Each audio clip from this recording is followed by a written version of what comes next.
yeah. All right. I'm going to give you guys some tips on cats and kittens, specifically kittens. Is if you got a couple of kittens, well, if you got a single kitten, make sure you pet that cat every moment when it's nearby. Every moment has helped develop its personality. You know, he or she wants to be close to its human companion, their favorite, for you to become their favorite human. Okay? Now, if you're doing what I'm doing, playing with both of them as they sit side by side with each other, make sure that you pet both of them. You play both of them as a group instead of individual. If you have to pet them together, you pet them together. You play with them together, you play with them together. That way the cats, or the kittens, do not develop problems with neglect, jealousies, or give them the kitty cat blues. So I make it a habit, if they're nearby and one wants to get petted, you make sure you pet the other one as well at the same time, and make sure they both see each other getting petted, for that way they don't feel that one is being favored over the other. It's not very, very cool. Also, if your kitten comes up to you,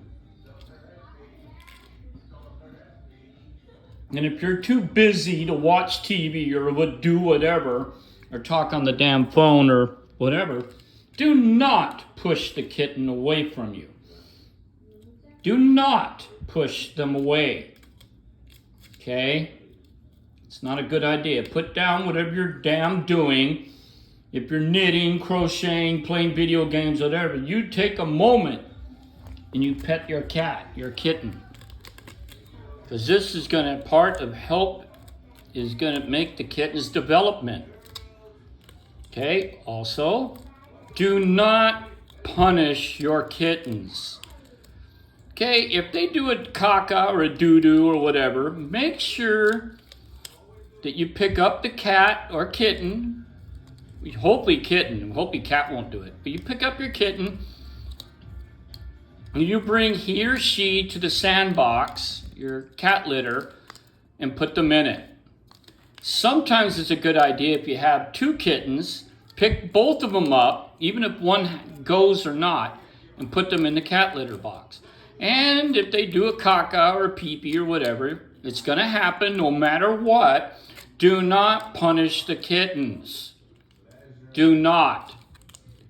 Take that area, clean it, and then mark it.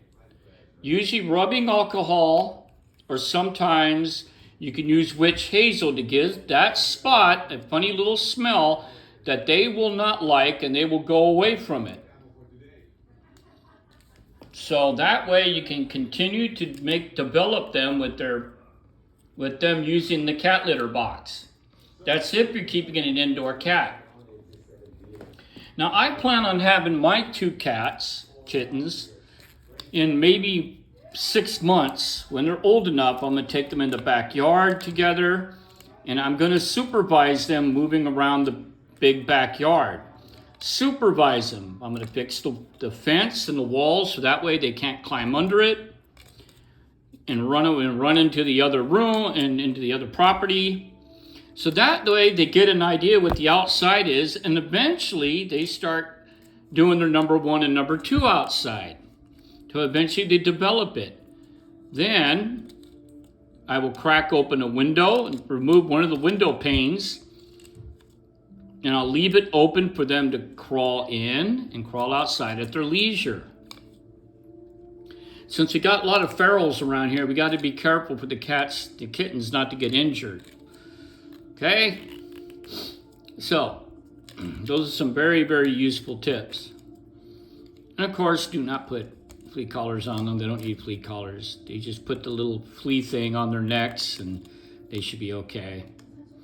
And of course, they got to have their shots and everything like that. And it's also a good idea is to attempt to have both your cats or kittens, mostly your kittens. If you have more than that, you have to get an extra big carrier and bring both of them or more of them in the same carrier. So that way, when they have the anxiety of being put inside a carrier, they always will have their brother or sister as company.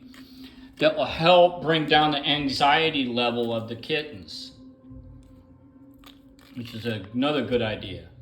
And of course, playing with them like what I'm doing. Remember what I said about it. Do not. And another tips on foods. It sometimes helps. Okay, it is required, or some say mandatory, to feed them at least 4 times a day with a little bit of wet food. So, in order to make them share, you spread the wet food evenly on a plate and you put it down for each cat or kitten, for both their heads side by side and their little shoulders. They would be able to eat side by side as brother, sister, brother, brother, sister, sister, or whatever. And that way they do not feel like they're being neglected of having special treats like wet food. Right now I got them on dry food, but also I give them wet food at least 4 times a day to help their development. And eventually, when they develop a little more, then I'm going to slowly wean them off of the wet food and allow them to eat their dry food. And then eventually, like I did with Jet, the black and white cat you saw in other videos, eventually he starts treating his wet food as a treat. So during the weekday, I used to give him a can. Put his can down, he would jump up, he would dance for it, he'd be happy. But then also during the weekday, he would eat his dry food. That way he doesn't get overspoiled and start demanding. And so since there's 2 kittens here and they're only 2 months old, it's going to take a little while, but I'm slowly beginning to take them, cut back from 5 times a day to 4 times a day. Another good trick that I've also learned is, and I can actually thank the grumpy old guy, tuna. Get cans of tuna. One way of tricking them to eat their dry food is I take the tuna, open it up, use the lid, smash down the tuna to get all the juice, and spread the juice over the dry food. That way they'll be licking up the juice for their broth, and at the same time they'll start eating some of the dry food that has the broth on it.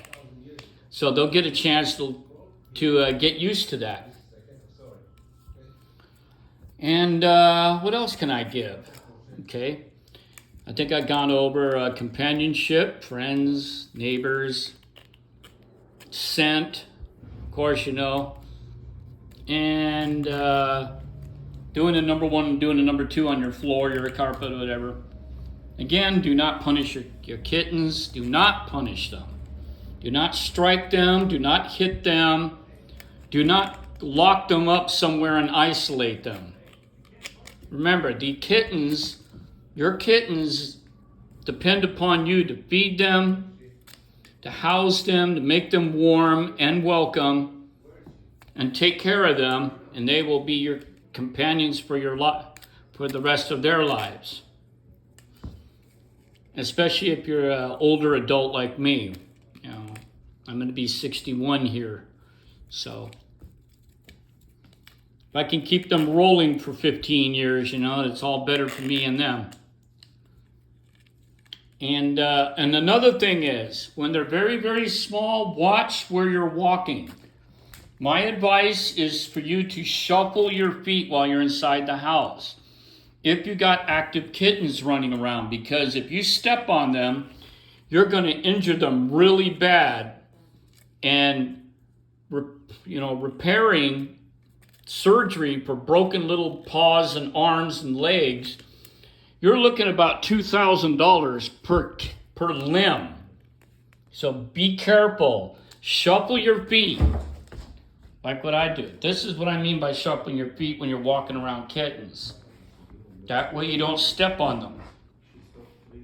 You might bump them, but you won't kick them. Oh man, they already messed up everything. Look at that. Yeah, there we go. Good catch. Did you see that? So, that is my advice for kittens and cats and what to do. They love straws. Kittens just love straws. Look at that. Gonna burn off some of that energy, but they can go to sleep. Also, if you have your cat sleep on your bed, that's fine.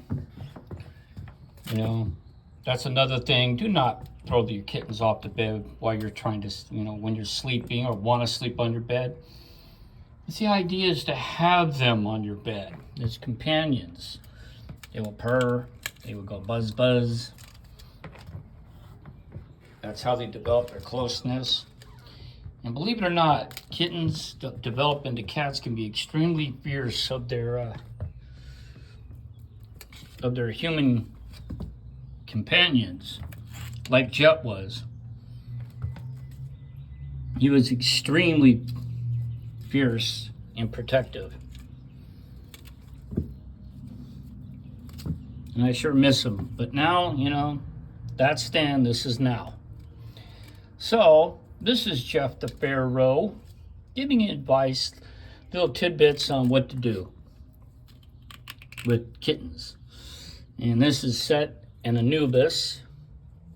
And we'll post this to see how many haters I get.